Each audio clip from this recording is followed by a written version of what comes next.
very short spiritual contemplation. Mina, if you can go back to the place where he says, "Are not 5 sparrows sold for 2 copper coins?" You'll notice verse 6, "Are not 5 sparrows sold for 2 copper coins, and not one of them is forgotten before God?" In this gospel and all the readings today are encouraging us to be long-suffering in the face of persecution, in the face of sickness, in the face of unfairness or injustice. And Jesus says here, "Are not 5 sparrows sold for 2 copper coins?" In a very similar passage in the Gospel of Matthew, Jesus says, "Are not 2 sparrows sold for 1 copper coin?" So hold on a second. Let's do the math here. Are 2 sparrows sold for 1 copper coin? So 2 copper coins in the Gospel of Matthew would buy you 4 sparrows. But here in the Gospel of Luke, 2 copper coins buys you 5 sparrows. So is it 4 sparrows for 2 copper coins or 5 sparrows? Is this some kind of contradiction in Scripture?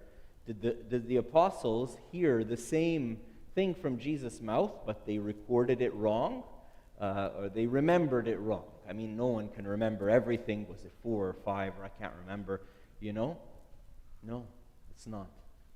It's that a single sparrow, was something of negligible worth. It was unvaluable because has no value. Like the 5th sparrow, here are not 2 sparrows sold for 5 copper coins. The 5th sparrow is kind of like the baker's dozen. You know, when you go to I grew up in Montreal, you go to the bagel shop and you say, "Give me a dozen bagels." They give you 12 in a bag and 1 in your hand, and they charge you for the 12. Why? Because one bagel, yeah, they sell a bagel for $1, but one bagel to them has no price. It's the cost of doing business. It's customer appreciation. It's a baker's dozen, right? They give you 12 in a bag and 1 in your hand. Why? Because 1 sparrow has no value.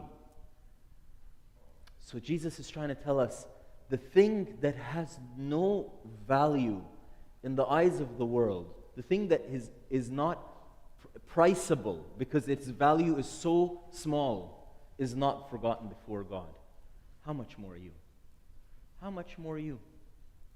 Yes, you may be suffering greatly. Yes. I have no idea the depth of your suffering or your injustice or your sickness or the persecution that you're under or the unjustness or the unfairness I have no idea. But God knows. God knows. And you are not forgotten before God.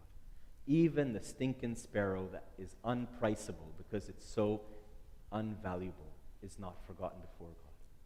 How much more you, the beloved child of God, are not forgotten before God. Glory be to God forever. I've sinned, forgive me, my fathers and mothers and brothers and sisters, please pray.